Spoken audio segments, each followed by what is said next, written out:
주신 하나님의 말씀은 추수감사절이기 때문에 우리 데살로니가 전서의 말씀을 계속 나누는 본문들을 따라가다가 좀 이렇게 점프를 했습니다. 다시 이제 돌아가게 될 텐데, 오늘 이 말씀을 같이 한번 우리가 깊이 묵상하는 게 좋겠다라는 마음을 갖게 됩니다. 데살로니가 전서 5장 16절에서 22절까지의 말씀입니다. 제가 한 절, 아주 짧으니까 또 너무 잘하는 말씀이니까 한 절 한 절 우리가 크게 한번 읽도록 하겠습니다. 제가 읽겠습니다. 항상 기뻐하라, 범사에 감사하라. 이것이 그리스도 예수 안에서 너희를 향하신 하나님의 뜻이니라. 예언을 멸시하지 말고, 22절 같이 읽겠습니다. 악은 어떤 모양이라도 버리라. 아멘. 여러분, 우리가 신앙생활을 하다 보면 우리가 이런 질문을 가질 때가 있지요. 과연 하나님의 뜻은 무엇일까? 하나님의 뜻은 무엇일까? 참으로 하나님의 뜻을 분별하기 어려운 때입니다. 그런데 아무리 우리가 머리를 굴려도 우리가 당하고 있는 그런 상황 속에서 하나님의 뜻을 찾기가 어려울 때가 참 많이 있습니다. 요즘 같은 혼란한 시대 가운데 살아갈 때 더욱더 우리는 하나님의 뜻은 과연 어디 있는가? 라는 질문을 가지고 바라보게 됩니다.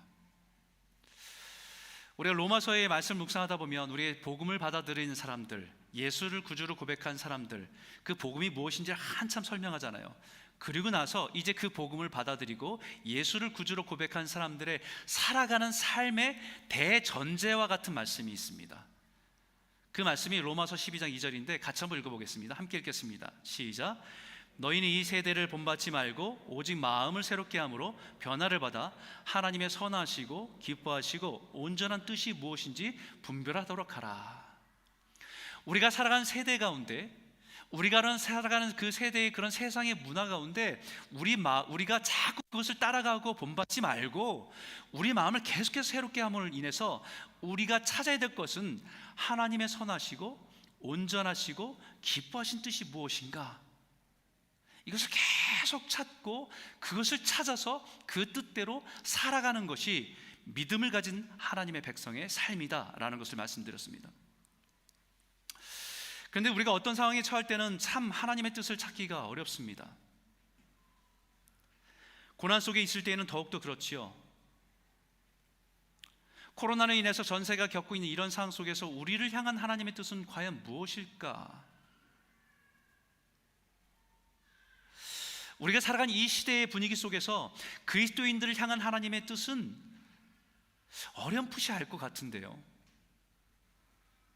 막상 그 고난의 한복판에 내가 서 있을 때에는 과연 하나님의 뜻이 무엇일까? 분별하기가 어렵다는 것입니다. 코로나로 인해서 재난으로 전 세계가 고통을 받고 있습니다. 그렇게 활발하게 움직이며 서로 왕래하던 것들도 멈춰버렸고 서로를 적대시하고 여러 가지 위험과 위기가 고조되는 이 시대를 살아갑니다. 뉴스를 보면 날마다 새로운 재난의 소식들이 가득합니다. 홍수와 지진과 태풍과 기근과 전쟁의 위기가 고조된 세대를 살아가고 있습니다. 그 시대를 보면서 우리는 마지막 세대에 대한 하나님의 뜻은 우리 영적 긴장감을 가지고 깨어서 기도하고 깨어 있어야 하는 때구나라는 것을 우리는 그 정도의 하나님 뜻은 분별할 수 있습니다. 그런데 막상 그 고통이 나에게 닥치고 그 고난이 나의 가족을 덮쳤을 때 과연 하나님의 뜻은 무엇일까? 라는 질문을 할 수밖에 없죠. 코로나의 여파로 직장을 잃어버리고 미래가 암담한 상황에 처해 있고 경제적인 위기 속에서 어려움을 겪고 있다고 한다면, 심지어 직접적으로 그 코로나로 인해서 사랑하는 가족을 잃어버린 상황이라고 한다면, 우리는 과연 나를 향한 하나님의 뜻은 어디 있는가? 우리는 이 질문 앞에 서게 되고 혼란 가운데 빠지게 됩니다. 우리가 하나님의 뜻을 추구하고 또 구하고 살아갈 때에 한 가지 조심해야 될 게 있어요. 그것은 뭐냐면, 하나님의 뜻은 각 상황과 개인에 따라 절대화시킬 수 없다는 것입니다. 한 가지 예로, 고난에 대해서도 각 사람을 향한 하나님의 뜻은 다르다는 거예요. 그런데 내가 경험한 것을 가지고 다른 사람의 그 상황을 내가 그것이 하나님의 뜻이라고 정의를 내릴 수 없다는 것입니다. 성경에 베드로가 복음을 전하다가 옥에 갇혔을 때가 있습니다. 사도 바울도 복음을 전하다가, 빌립보에서 복음을 전하다가 감옥에 갇혔을 때가 있었지요. 같은 상황입니다. 복음을 전하다가 억울하게 감옥에 갇혔어요. 그런데 그들을 향한 하나님의 뜻은 달랐다는 것입니다. 베드로에게는 천사가 그를 깨워서 그를 묶었던 사슬이 풀어지고 천사가 그를 이끌어냈습니다. 감옥에서 빠져나올 수 있게 된 것입니다. 그러나 그 다음날 그가 대중들 앞에서, 어저께 그 감옥에 있었던 베드로가 대중들 앞에서 다시 복음을 선포하는 모습을 볼 수 있었습니다. 그런데 사도 바울은 복음을 전하다가 빌립보 옥에 갇혔을 때 지진이 일어났습니다. 그리고 옥문이 열렸습니다. 발에 묶여있던 착고도 풀어졌습니다. 도망갈 수 있었습니다. 그런데 그곳에 머물러 있었습니다. 왜냐하면 사도 바울에게는 그 상황을 피하는 것이 하나님의 뜻이 아니고 그 안에 있는 간수장에게 복음을 전하기 위한 것이 하나님의 뜻이었기 때문입니다. 우리는 어떤 상황 속에서 하나님의 뜻을 정확하게 이것이다라고 말하기가 참으로 어렵습니다. 내 경험으로 다른 사람에게 그것이 정답인 것처럼 말하기가 참 어렵다는 것입니다. 마치 욥의 친구들이, 욥이 고난당하고 있을 때에 욥의 친구들이 자신들이 경험한 것을 가지고 욥에게 늘 와서 하는 얘기가, 너 하나님께 회개해야 된다고. 사람들은 모르지만 하나님께 숨겨진 죄가 있다고 한다면 너는 이것을 반드시 하나님께 징계이기 때문에, 심판 가운데 있기 때문에 회개해야 된다고. 그들이 경험한 하나님의 뜻은 그거였기 때문에 욥에게 그것을 적용한 것이었어요. 때론 우리는 그것이 그 사람을 당하는 고난과 어려움을 보면서 그것이 그 사람을 향한 하나님의 징계인지 아니면 그 사람이 견디고 이겨내야 될 연단인지 우리는 구별하기가 어렵습니다. 하나님은 그 사람이 자신의 죄를 깨닫고 회개하고 돌아오기를 원하시는 것이 하나님의 뜻인데, 그 사람은 마치 그것은 자신의 연단하기 위한 하나님께서 나에게 주신 것이라고 생각하고 견디고만 있다고 한다면 그것은 어처구니 없는 일이 될 겁니다. 그래서 우리가 조심해야 될 것은요, 하나님의 뜻을 각 상황과 개인에 따라서 내 경험을 가지고 절대화해서는 안 된다는 겁니다. 그런 절대화해서는 안 되지만 분명한 것은 하나 있습니다. 분명한 것은 각 사람을 향한 하나님의 뜻은 찾기 어렵지만 그 뜻을 찾아가는 과정은 동일하다는 거예요. 그 하나님의 뜻을 찾아가는 믿음의 태도와 자세는 분명하게 말씀해 주셨다는 것입니다. 우리가 너무 잘 아는 말씀입니다. 다시 한번 크게 한번 읽어볼까요? 5장 16절 18절입니다. 함께 읽겠습니다. 시작. 항상 기뻐하라, 쉬지 말고 기도하라, 범사에 감사하라. 이것이 그리스도 예수 안에서 너희를 향하신 하나님의 뜻이니라. 이것은 분명합니다. 어떤 상황이 있든지 어떤 현실이 있든지 하나님의 뜻을 찾아가는 우리가 과정을 지나가야 할 과정은 분명합니다. 항상 기뻐하라, 쉬지 말고 기도하라, 범사에 감사하라. 여러분, 이 말씀, 새 말씀은요, 우리가 평안할 때는 이 말씀이 되게 은혜가 됩니다. 우리가 뭐든지 잘 원하는 대로 되고 모든 것이 하나님 은혜 가운데, 기쁨 가운데 모든 것이 잘 풀리고 있을 때는 이 말씀이 얼마나 은혜가 되는지 몰라요. 그런데 이 말씀을 받은 데살로니가 교회 성도들은요, 항상 기뻐하라, 쉬지 말고 기도하라, 범사에 감사하라, 이 말씀을 주실 때는 항상 기뻐할 수 없기 때문에 주신 거예요.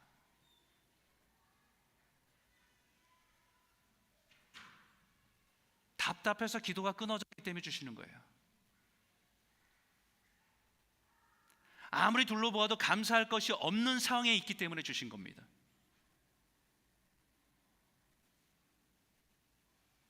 기뻐할 수 없는 상황, 아무리 머리로 이해하려고 해도 기뻐할 수 없는 상황, 아무리 감사하려고 해도 감사할 게 없는 상황, 그 상황 때문에 기도하려고 해도 기도마저도 나오지 않는 상황, 그 상황 가운데 있는 성도들에게 주신 말씀입니다. 그 상황 속에서 하나님이 도대체 우리를 향한 하나님의 뜻은 무엇인가 알 수 없는 상황.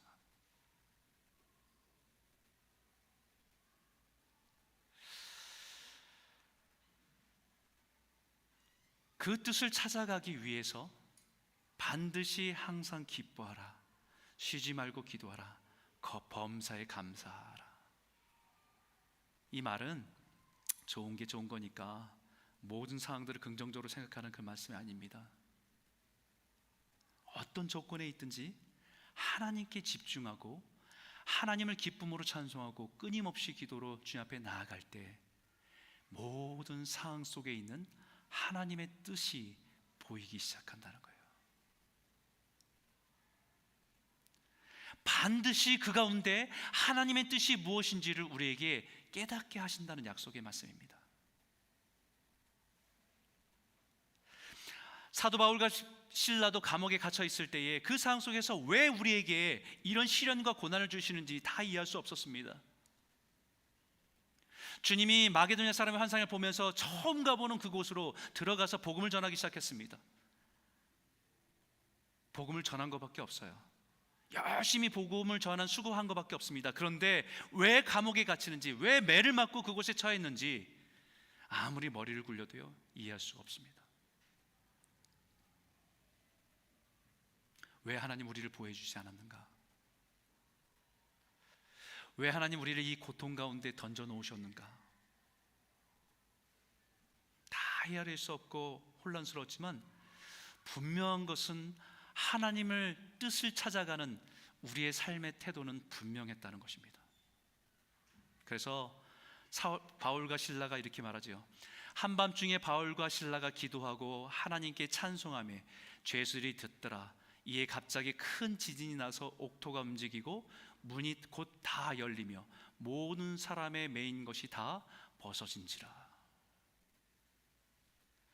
상황적으로는 기뻐할 수 없는 상황입니다. 그러나 항상 기뻐하라는 말씀처럼 상황이 아니라 주를 바라보며 기뻐하기로 결정한 겁니다.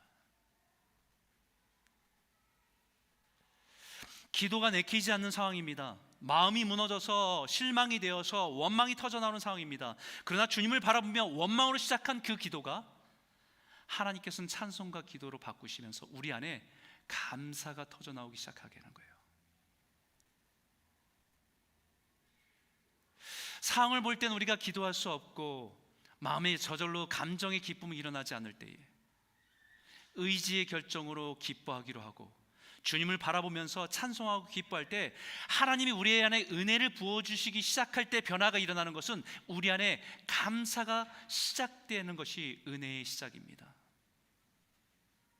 상황으로 인한 감사가 아니라 나를 사랑하시는, 나를 바라보시는, 지금까지 나를 인도하신 그 하나님으로 인한 감사가 터져나오기 시작한다고 한다면 그 가정에, 그 사람에게 하나님의 은혜가 부어지기 시작하는 증거예요.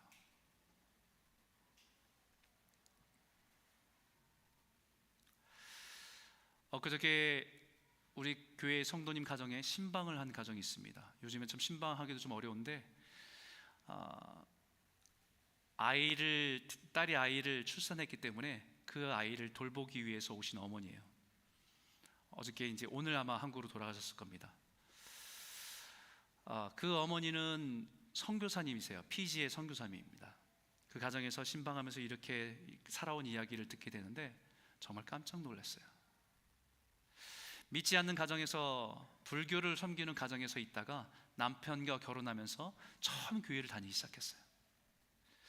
처음 교회를 다니기 시작했는데 하나님을 조금씩 알아가는 가운데 큰 일을 경험했습니다. 첫째 아이가 집에서 놀다가 베란다에서 숨바꼭질을 하다가 베란다에 떨어져서 죽게 되는 일을 경험한 거예요. 너무 큰 충격이었대요. 자신은 그때는 믿음은 없었다고 합니다. 교회를 남편 따라 다녔지 믿음이 없었대요. 그런데 남편이 그 아내를 위로하면서 생명은 주님께 있고 주님이 허락하신 그 은혜를 기억하면서 견뎠다는 것입니다. 다 왜 그런 일이 우리에게 있는지 다 헤아릴 수 없었지만 하나님의 주권자에 계시고 생명의 주권자 되심을 믿으며 믿음으로 선포하고 견뎠다는 것입니다. 그 일이 계기가 돼서 그 가정의 영적인 변화가 크게 시작됐대요. 남편이 외과 의사였습니다. 근데 그 의사의 의술을 가지고 자신의 인생을 이렇게 살면 안 되겠다는 결정을 가지고 선교사로 헌신을 한 거예요, 두 분이. 그러고 나서 선교 훈련을 열심히 받았습니다. 독수리 제자 훈련이라고 YM에서 하는 훈련을 열심히 받았어요. 그러면서 준비를 하고 있는데 남편이 갑자기 심장마비로 돌아가셨어요.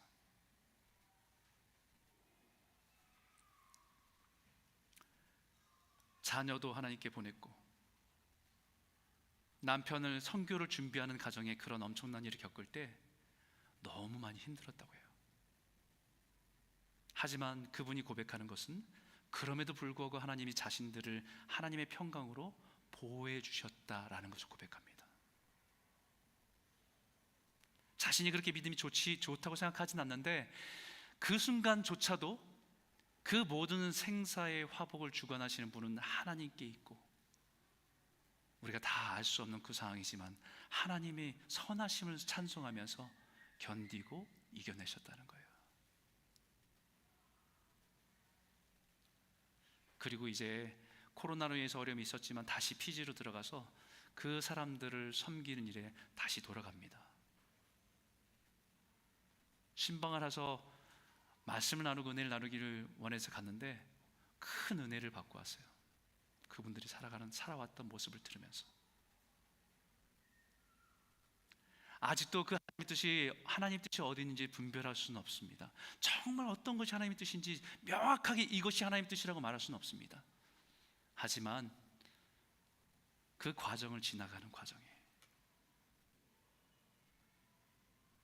우리가 하나님의 뜻을 찾아가는 과정은 우리에게 말씀하신 것은 분명하다는 것입니다.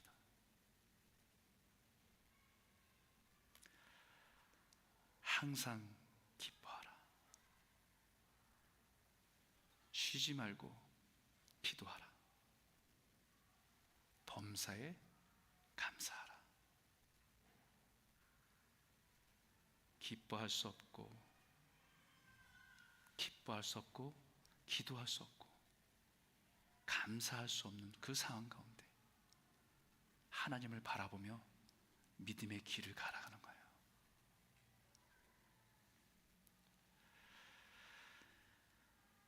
그때 하나님께서 우리에게 조금씩 하나님의 뜻을 보여주십니다. 깨닫게 해주십니다. 왜 그런 고난을 당하게 했는지, 그 일을 통해서 우리에게 무슨 일을 하시려고 하는지 우리 안에 계신 성령님을 통해서 그것을 깨닫게 해주십니다. 그런데 성령님을 통해서 우리에게 하나님의 뜻을 깨달았음에도 불구하고 우리는 우리의 감정과 생각이 그 성령을 거부할 때가 있습니다. 요나 선지자에게 니느웨로 가서 하나님의 말씀을 전하라고 하나님의 뜻을 분명히 들었음에도 불구하고 니느웨에 대한 분노와 미움 때문에 거절하게 되고 다시스로 도망가게 됩니다. 마침 다시스로 가니까 자신을 기다리고 있던 배의 시간과 맞으면서 정확한 타이밍에 그 배를 만나면서 그것이 하나님의 뜻이라고 자기의 삶을 합리화시키면서 자기 스스로 속이면서 그 배를 타고 갑니다.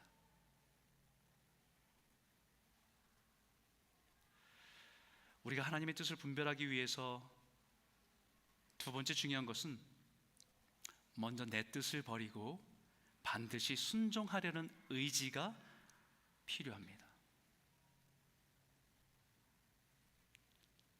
그렇기 때문에 이렇게 말합니다. 그 뒤에 말씀에, 데살로니가 전서의 이 말씀에 19절과 22절 이렇게 말하죠. 같이 한번 읽어볼까요? 함께 읽겠습니다. 성령을 소멸치 말며 예언을 멸시하지 말고 범사에 헤아려 좋은 것을 취하고 악은 어떤 모양이라도 버리라. 성령이 우리 안에 말씀하시는 것을 무시하지 말라는 것이에요. 하나님 말씀하시는 것을 기억하고 간구하지 말라는 것입니다.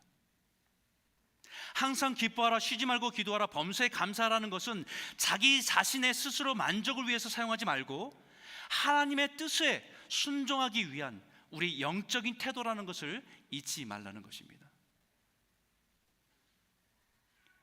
그때 우리 안에 성령님은 우리 안에 하나님의 선하시고 기뻐하시고 온전한 뜻이 무엇인지를 깨닫게 해주십니다. 그것을 오늘 본문에 다시 표현하면 좋은 것은 취하고 악은 어떤 모양이라도 버리라는 것이에요. 좋은 것이라고 하는 것은 내가 보기에 좋은 것이 아니라 하나님 보시기에 좋은 것입니다. 하나님 보시기에 선한 것입니다. 하나님 보시기에 온전하신 것입니다. 그러니까 내가 볼 때는 별로 마음에 안 들 수 있어요. 내가 볼 때는 기분 나쁜 것일 수 있습니다. 내가 볼 때는 불편한 것일 수 있습니다. 하지만 성령님께서 우리에게 주시는 것에 대해서 간구하지 말고 우리가 그것에 순종할 때에 하나님의 뜻이 내 안에서 이루어지는 것입니다. 하늘의 뜻이 땅에서 이루어지는 것처럼 하나님의 뜻이 내 삶을 통해서 그 뜻이 이루어지는 것입니다.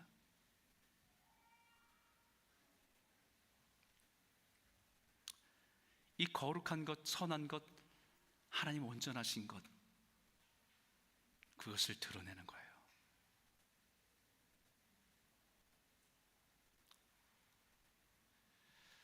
오늘 이 말씀을 통해서 우리가 너무 좋아하는 말씀이잖아요. 항상 기뻐하라, 쉬지 말고 기도하라, 범사에 감사하라. 그것은 하나님의 뜻을 찾아가는 길이에요.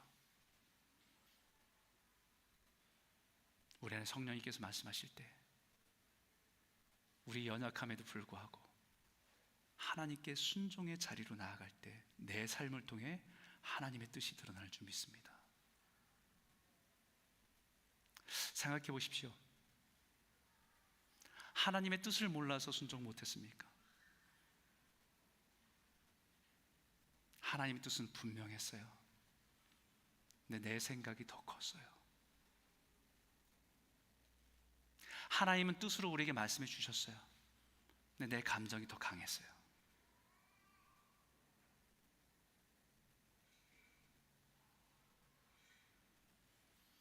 오늘 이 성령님의 뜻이 여러분의 각 사람 가운데 말씀하시는 성령님의 음성을 듣고 믿음으로 순종해 나아가는 저와 여러분 모두가 되시길 주의 이름으로 축원합니다.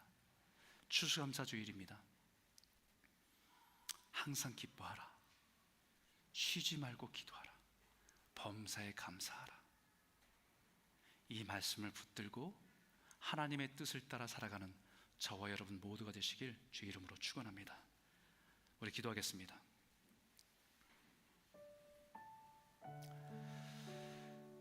이제 우리 같이 한번 기도하기 원합니다. 하나님, 혼란한 시대 속에서 살아갑니다.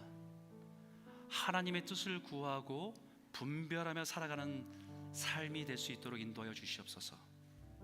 내 뜻과 내 생각과 내 감정에 따라 살지 않고 우리 안에 성령님께서 인도하심에 따라 순종하며 살아갈 수 있도록 우리를 인도하여 주시옵소서.